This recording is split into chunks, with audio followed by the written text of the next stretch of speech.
There are plays that have their own strange destiny, far beyond their transitory success or failure.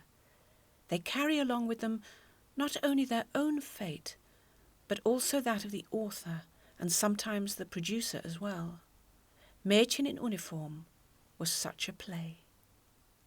These are the words of Leontine Sagan. For me, they encapsulate the whole idea of this podcast series, although it's the film, not the play, that I argue is so bound up in the personal stories of these fascinating women.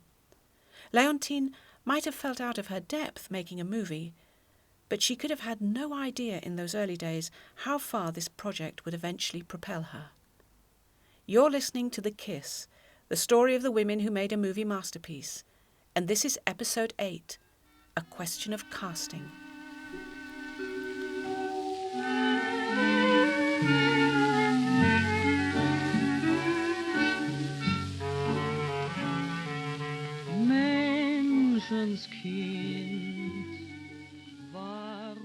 In the quotation just now, Leontine Sagan, actress, producer, director, describes how a single work for the theatre transformed her life. She went on to say something else that demonstrates how pivotal this film was to the lives of those involved in its making. Without it, she ponders, I should probably have remained in Germany and become a victim of the Nazis. A bit of a throwaway comment, but actually the crux of so much that is still to come. Mädchen in Uniform represents a glorious moment in the lives of many people, but a moment that is overshadowed with a degree of tragedy, mostly because of timing. But let's focus on the glory right now. Let's see how a simple, rather little cinematic project turned a whole lot of lives around and left an indelible mark in film history. Karl Froelich was 56 years old in 1931. His long and prolific career more or less represented the history of the German film industry. As a young man in the early years of the century, he had worked for the godfather of German cinema, Oskar Mester, as a Siemens-trained camera engineer. Thanks to his knowledge of the equipment, he was soon Mester's leading cameraman, at a time when technical know-how was everything, artistic consideration pretty much non-existent. From here on in, he grabbed every opportunity before him and carved a role for himself in the emergent industry.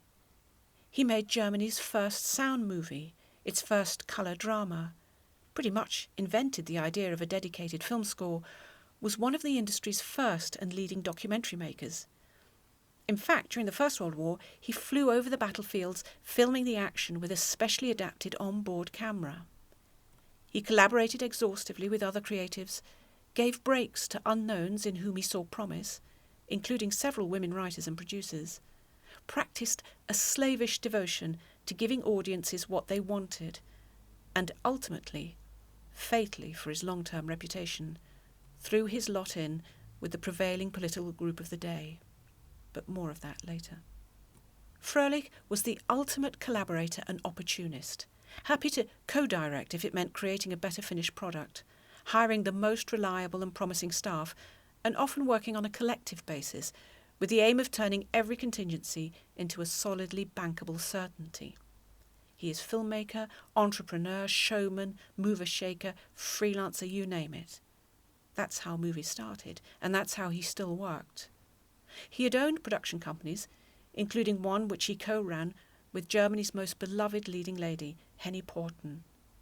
He'd sold his first one years before to UFA, the dominant German film company, which made itself dominant by gathering up all the rival solo studios. In 1929, he recreated his Froelich Film Company, keenly aware of Germany's race to develop talkies, and built a soundstage at his Tempelhof studio. Here, he directed the country's first part talkie, Die Nacht gehört uns, or The Night Belongs to Us, relocating to Sicily to shoot many of the outdoor scenes of this glamorous motor racing feature. Froelich didn't take costly gambles. He'd already amassed enough experience to recognise what had commercial potential.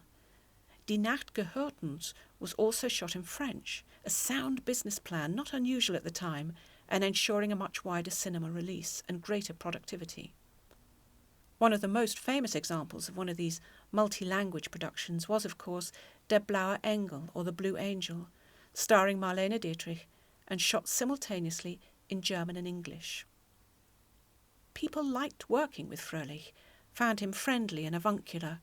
He looks avuncular in pictures of this period, solidly built, thick eyebrows and swept-back white hair, wearing heavy black-rimmed glasses, sometimes in a woolly vest or a sober pinstripe suit, always neatly dressed.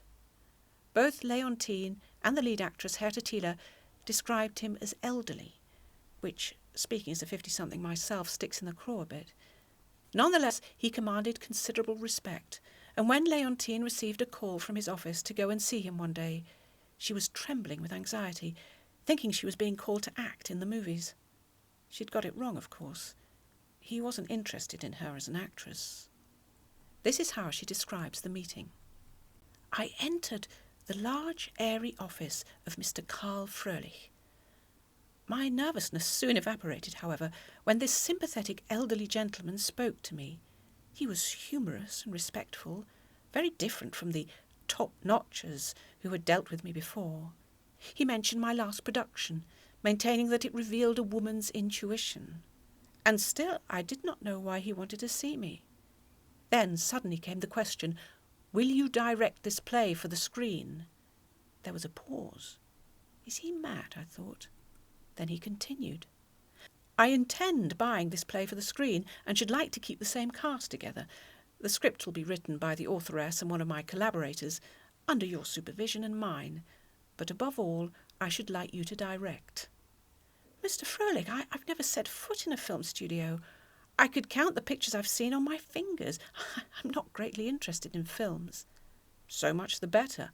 You'll bring new blood to the enterprise." "But I know nothing about technique." "I'll see to that. Besides, you'll soon learn. Will you accept the offer?" "Thank you.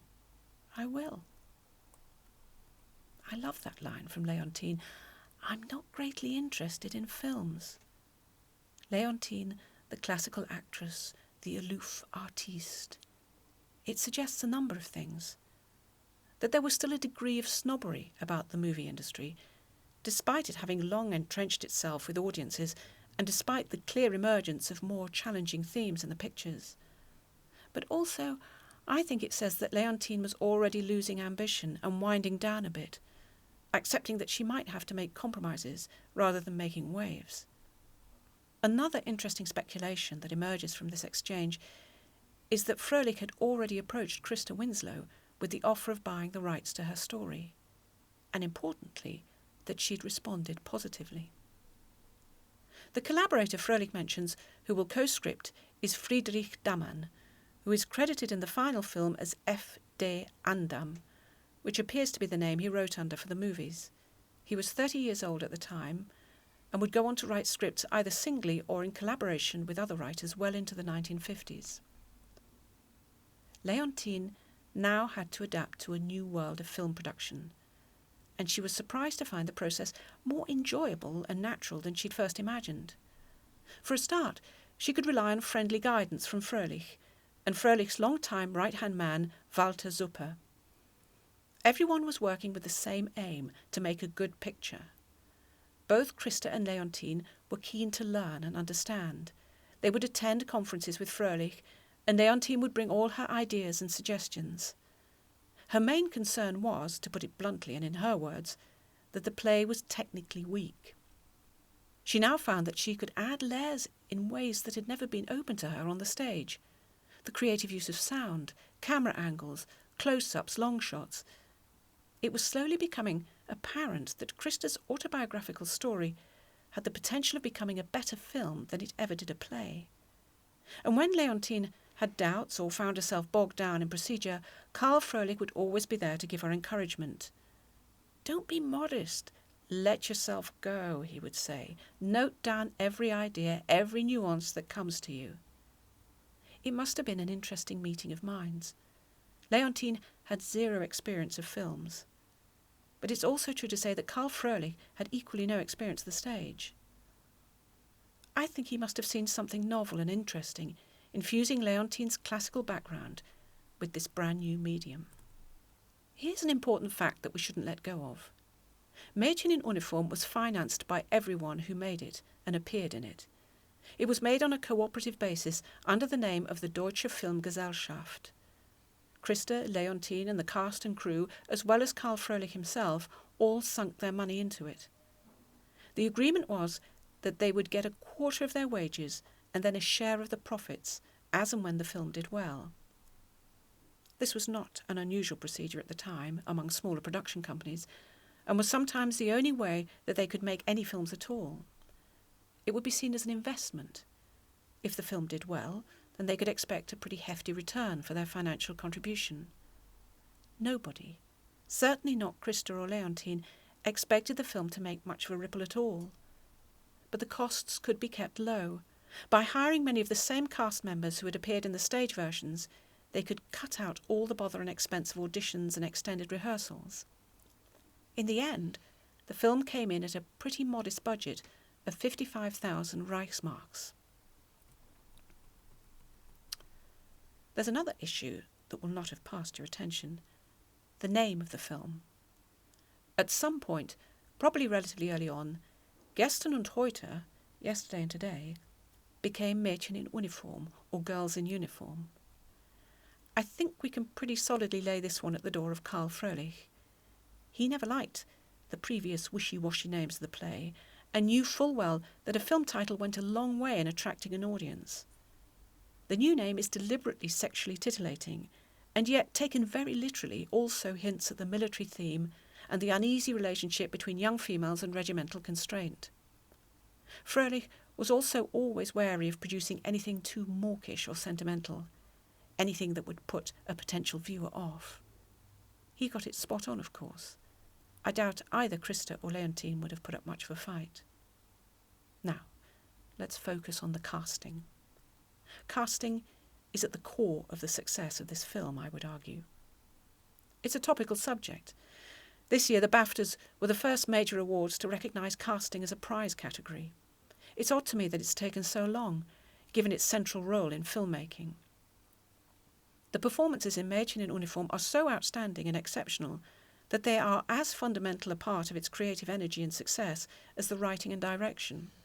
Getting the casting right was, to my mind, one of the main reasons that this film ignited so much emotion in its audience and became as loved as it was.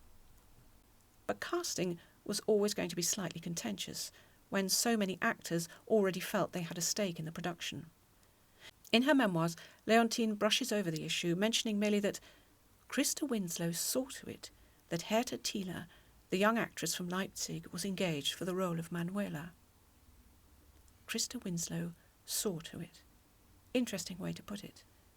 But many years later, in interview, Hertha confirmed this line.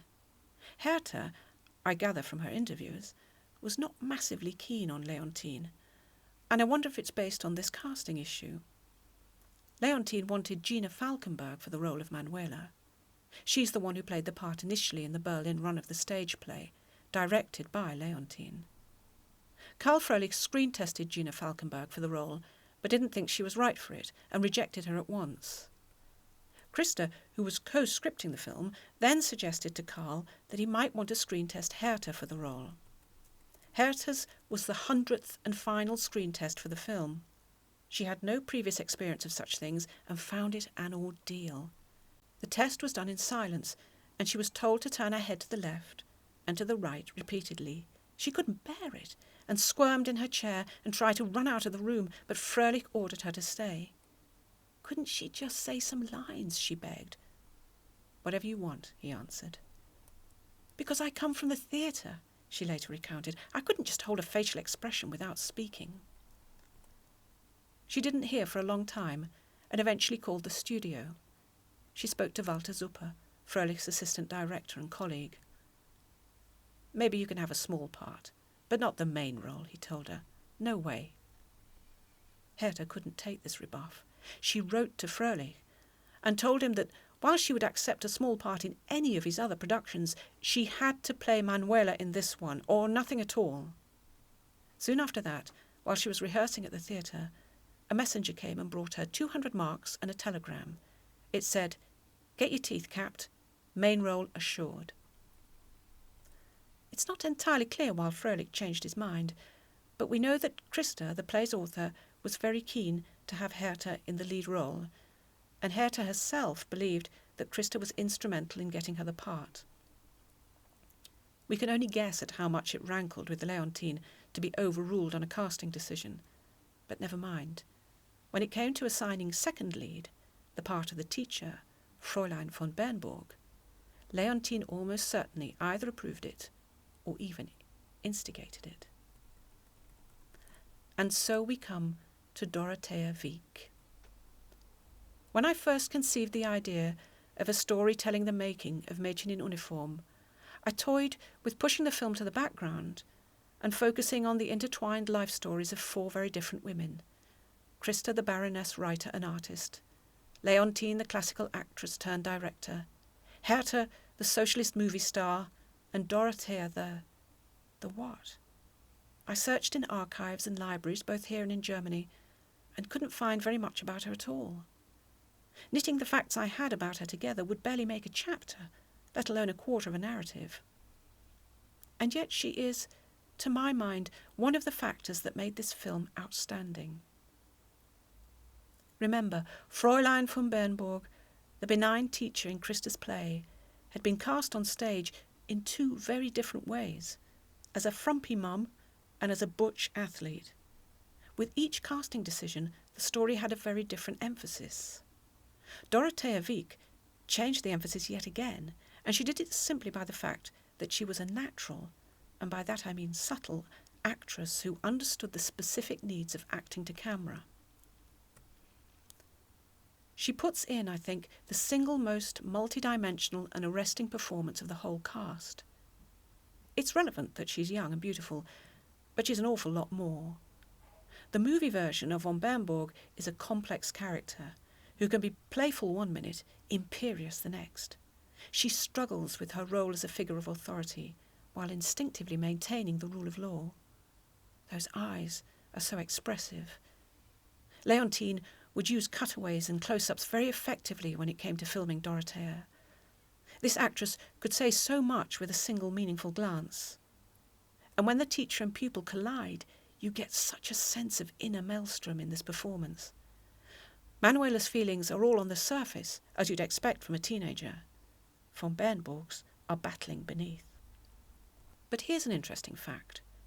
Her fellow cast member, Herta, didn't rate her acting at all. Funny, isn't it, looking back on it? She found Dorothea too restrained, too formal. 2 things must temper our reading of Herta's view. Firstly, the fact that Leontine and Dorothea got on very well and worked very effectively together. In later interviews, Herta rubbishes both women and dismisses them as not really knowing much about filmmaking. Herta reserved her love and respect for Karl Froelich, who she claimed was the real maker of Mädchen in Uniform. Secondly, her memories of Dorothea's performance being too restrained suggest to me only that Dorothea was a natural film actress who understood that her words and actions needed to be tempered to be palatable to a cinema audience. The finished product, her thoroughly realised portrayal of a teacher pulled between duty and compassion, proves that she was right. I'm reminded of Richard Burton bitching about Elizabeth Taylor on his first day of filming with her on Cleopatra. "She can't act," he complained. "I can't hear what she's saying half the time." And then Joseph L. Mankiewicz, the director, called him over to see the rushes, and Burton had to concede that he was wrong, that what seemed muffled lines and lack of expression actually translated as a mesmerising performance when caught on camera.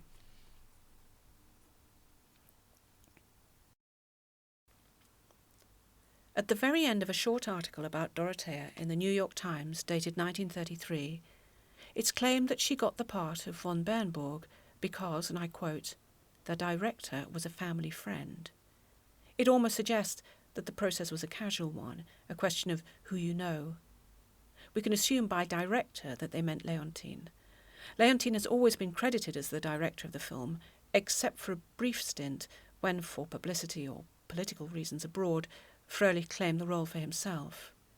If this is the case, then we can perhaps understand why Herta felt distanced from the 2 women, feeling that they were very close and rather exclusive. Dorothea Wieck was in fact Swiss and born in Davos in 1908. She was descended from Clara Schumann. Clara Wieck was the composer and pianist's maiden name. Her family moved around with the seasons, sharing their time between a country house just outside Stockholm, as well as places in Davos and Berlin. The German expressionist writer Klabund is said to have urged her parents to give her a dramatic education after meeting her when she was 14. 2 years later, she was being trained by the master himself, Max Reinhardt, who based her in a theatre in Vienna. After a number of years of small parts, she was taken on by the Emelke Film Studios. Emelke are very interesting, a film company based just outside Munich and set up as a rival to UFA, concentrating on mass-market entertainment. For them, she tended to appear in light comedies, all silent still at that point, often obscuring her dark hair under a blonde wig.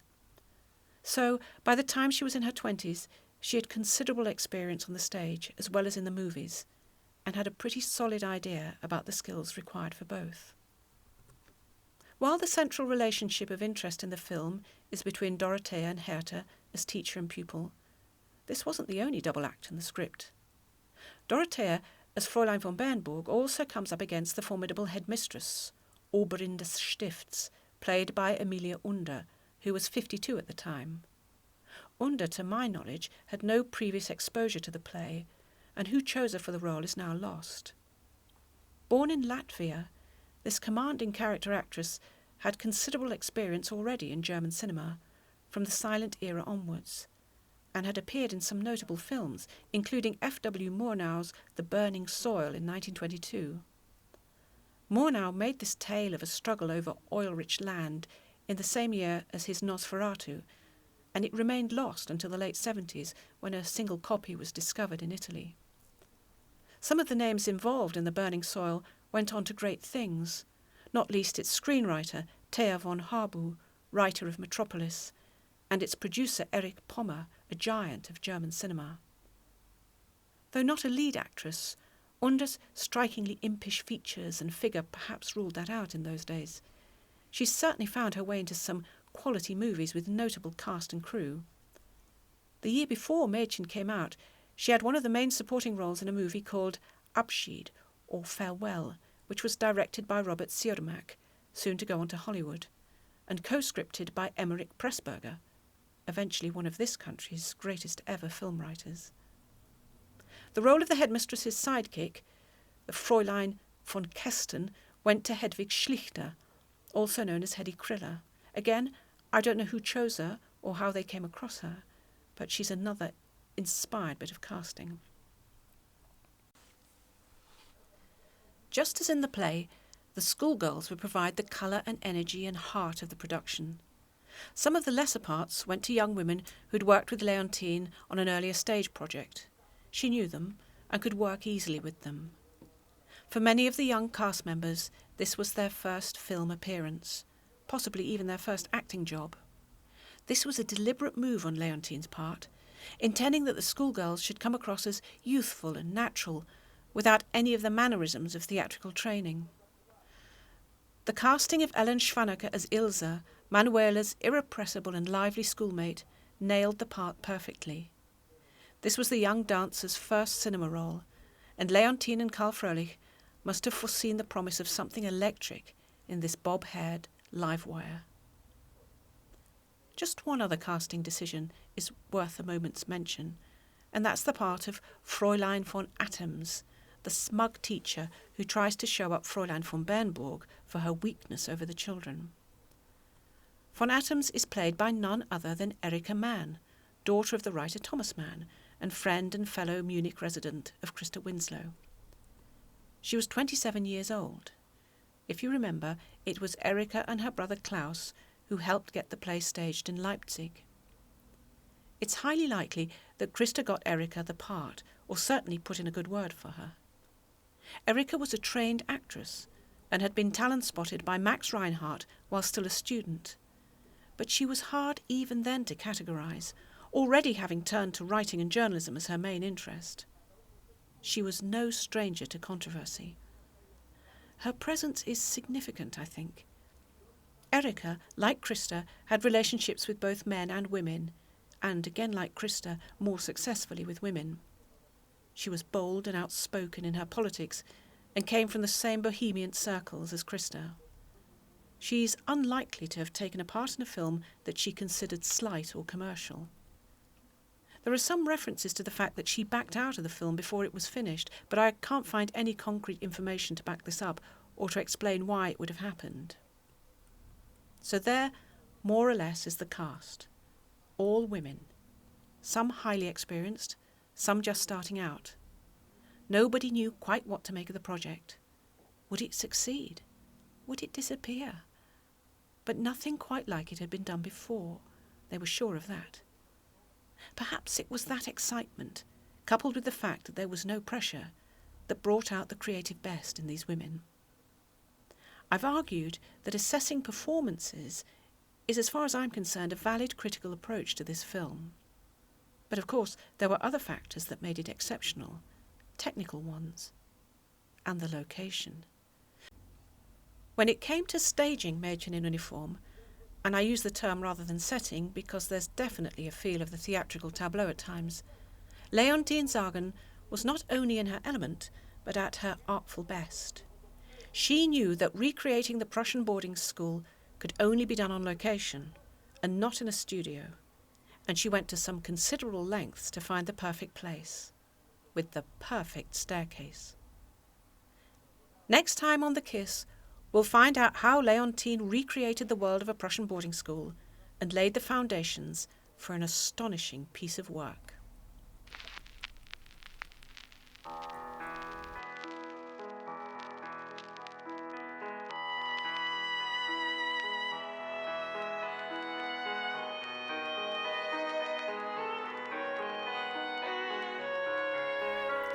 The Kiss was written and presented by Bibi Berki. It was directed by Mark Lingwood. Studio production was by Francis Nutbeam Webber, and the original theme music was written by Timothy Bond. It was brought to you by Tempest Productions.